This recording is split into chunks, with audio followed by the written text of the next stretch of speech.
I went to go watch Spider-Man Brand New Day. I'm going to avoid every spoiler possible, so don't worry. There might be one section where I think about it, but I will say it beforehand, and it's like a 30-second portion, just because it was really funny, okay? To me, because I had a weird moment in the theater. I'm gonna, spoiler alert, okay? And it's not even a serious spoiler, but it doesn't matter. I'm gonna still be very safe.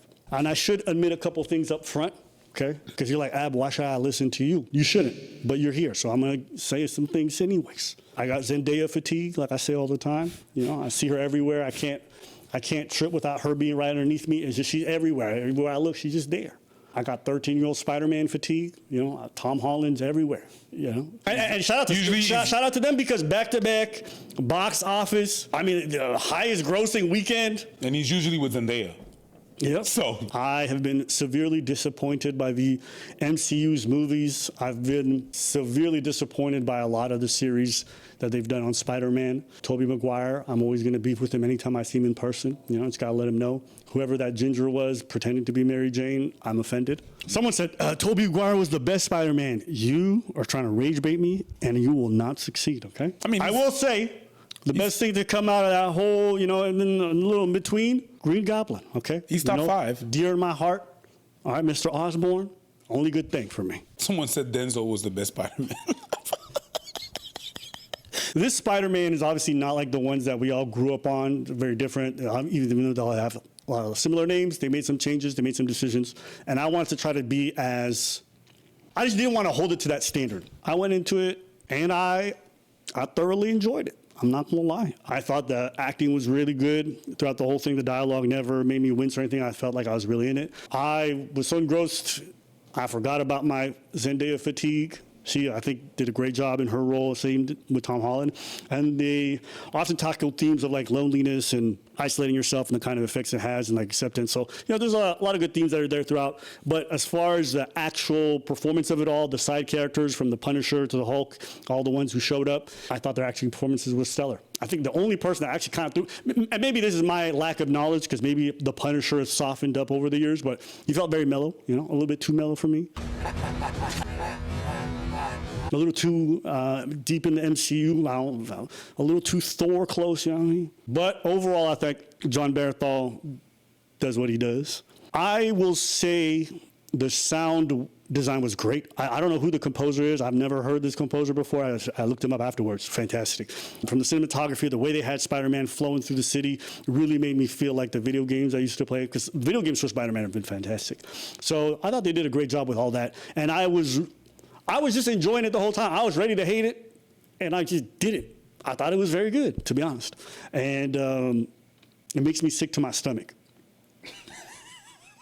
I'm upset that I liked it so much. I'm upset, you know, because for so long I was just hating on the Spider-Man universe. Even the first one of this trilogy, the one where they're in Europe all the time, I just didn't like it. But I ain't gonna lie, I like this one. It was really good. I was busting out laughing at some points, and they had me howling in this fucking theater.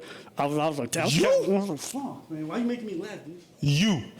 I'm telling you, they did a good job. And I will say the romance between, you know, MJ and Peter Parker is, maybe it's because they're a couple. I started thinking about that because I'm like, damn, this chemistry's fire. Even when they're not together, technically, like you could feel tension. Even the friendship is like, you know, you find yourself very invested. So that's why I said the acting performance really gripped me, because I had like emotional reactions to a lot of that. So on all those fronts, I thought that was really good. I was ready to be a hater. I can't hate. If it's good, it's good. Okay. Yo, question. Mm-hmm. Zendaya was in the Odyssey, right?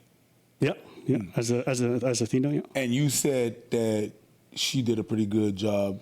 Her role wasn't that big in the movie. Doesn't matter. She made a good job that's what you said. You said she made a good job. Yeah, for what she did, she was good. Yeah, and so you have Zendaya fatigue, but that's the second movie that you're like, she did a good job. Are you saying that you're Zendaya arrested? You did that whole setup for that shitty ass punchline. Yo, get the fuck. Yo, shut your rested ass up, nigga. Shut your rested ass up. Yes, I'm Zendaya arrested. I'm ready for Doom 3. I felt the pacing throughout the movie was stellar. There was one point where I started typing in my phone my notes because I was upset. And, okay, right here. Okay, this is this minor spoiler part. Okay, Turn it off. but I'm telling you, it's a spoiler part right there, and I'm only mentioning it because it was in my notes. I'll signal you when it's done. Okay. There was one part where I felt like the pacing was going good. I felt the tension, you know, the whole amnesia aspect after the spell. You know, she couldn't remember him. So all of that was really gripping me. And then obviously they have their reunion and it's awkward because she doesn't remember him, whatever it is. So they get up on that rooftop and all of a sudden she remembers everything. So I started typing in my phone. I was like, yo, what the fuck is up was in there remembering all of a sudden? I'm like, yo, this felt unearned. I had like all these question marks everywhere. I'm like, isn't it crazy how fast they escalated? Like, how she just going, like, y'all took me on this journey and then you just ended it so fast. And then the twist happened. And then I realized, and I was like, yo, let me shut my bitch ass up. I did not see it coming. I did not realize that it had happened. So I ain't gonna lie to you. I was about to be like, yo, bitch, and I was like, oh shit, you got me. You got me. All right, hand wave, I'm done. Am I tripping? Did you guys know? I didn't know. Yeah. All the acting was super believable throughout the whole thing. And the last thing I'll say too, as far as like just like characters go, I also thought this was the best inclusion or the best representation of an X-Men character since Logan. Y'all know who I'm talking about? I thought, awesome. Wow. I'm not gonna lie to you, X-Men has been severely disappointing to me. not even Outside of Logan and Wolverine Logan, it was ass, all the X-Men, ass. I will say, if they gonna boot it up for them specifically, I would like to see a lot more of that. You're not even gonna count fucking Deadpool and Blade? So to me, they're not X-Men. Okay, got you. They're Marvel, but they're not X-Men. Fair. Am I tripping? Okay, hold up. Wait. When you guys say X-Men, you guys are talking about Deadpool? Because I'm thinking of like Jubilee, Storm, Beast, Gambit, Wolverine. The originals. Yeah, you know what I mean? That's what I'm thinking of. The other folks who joined temporarily or whatever it is, I ain't talking about them. But Cool. yeah. X-Men adjacent. Yes, there's a lot of people who are X-Men adjacent though. The amount of people who like stayed in that house is like a frat house. Yes. Niggas was just rolling through, hanging out for months, starting trouble, destroying worlds, and then leaving. So yeah, I mean, I don't count everybody. That's me personally. They had a whole ass supersonic plane under the basketball court. That's crazy. That's a frat house that is crazy. I ain't gonna lie. You know what I mean? If I was in a wheelchair too, I'm buying a mansion and hey, come hang out with me, homies. That's how you gonna get cheeks. You know, wheelchair, right? Someone said Magneto got the same hairline as Ab, but hey, yo, that's disrespectful. That's disrespectful. I'm honored because I love Magneto. Disrespectfully accurate. Top 3 characters for me in the X-Men universe, but you know what I mean? Disrespectful. You know, I think about the whole trilogy now that I'm like watching it from afar and I'm not the same like guys like, please recreate my childhood. Now that I'm watching it, I realize like this trilogy wasn't made for me and my experience with Spider-Man. I think this was made for a younger generation. And the reason why I say that is because there's so many differences. I think for me, having grown up on it, it was hard to relate to Spider-Man and Peter Parker and MJ in the first film. I think you really had to take yourself out of it. But I think for a lot of young folks who are probably seeing it for the first time or seeing it on the big screen and seeing it this way, I think for them it was probably like a fantastic introduction. And by the third movie, I felt like I could see a lot more of what I'm used to with Spider-Man in him. But even outside of that, as his own independent thing, if I'm just trying to be separated, I think he's amazing. So I think Tom Holland, he's done it his own way. I thought it was very, very enjoyable as a result. Yeah, you know, shit, bro. Once he like really assumed everything, you know what I mean? When he's doing it properly, I was like, okay, you got me. I really left the movie theater thinking, I think I finally got that film Spider-Man experience I always wanted. So that's a great compliment in my head. And I can't say anything bad. I can't say anything bad. I think even from a cinematography standpoint, I love the way they did the action scenes. I love the way they did the web slinging scenes with the shaky cameras and like the moving at depth. And I don't know, to me, I was really, really engrossed. So I would give the film, you know, a solid 9 out of 10. Good. I'd give it a solid 9 out of 10. The only one that I have rated higher is The Dark Knight at 9.5. So, you know. I put Dark Knight. I put Blade. I compete. I make DC and Marvel compete for me when it comes to films. In my experience, DC films are fucking ass outside of the Dark Knight series, but DC animated series is leagues ahead of anything Marvel's doing. That's darker. The DC animated series are top tier.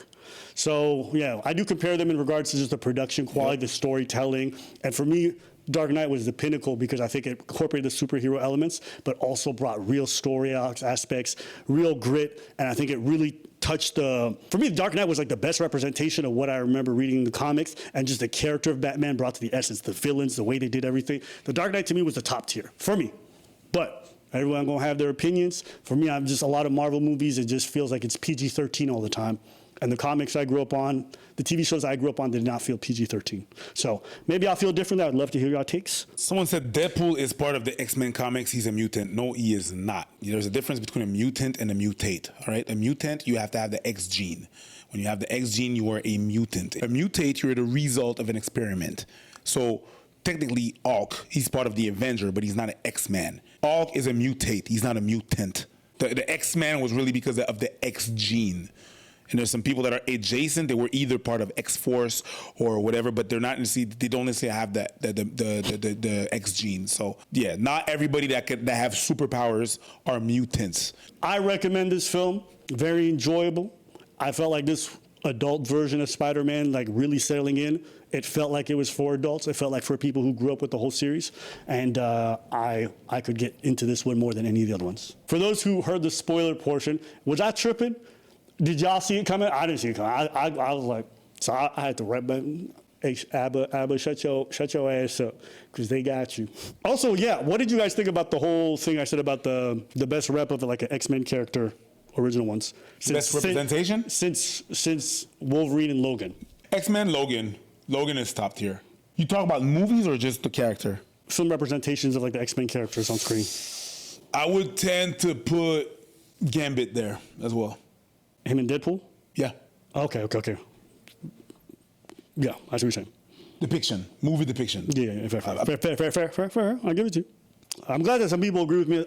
I say Logan is the best X-Men movie, and people call me like, oh, you're just dick riding. I actually think that. To me, it was like, I fucking love that film. I can't wait for the video game of Wolverine. Yeah. I can't wait for that. I'm waiting for I already bought it. Good times. I already bought it. You did? I already bought it. I'm streaming that. Yeah, once they made him a dwarf, I was like, this is good. Yeah. Because he's supposed to be 4'4", same height as me.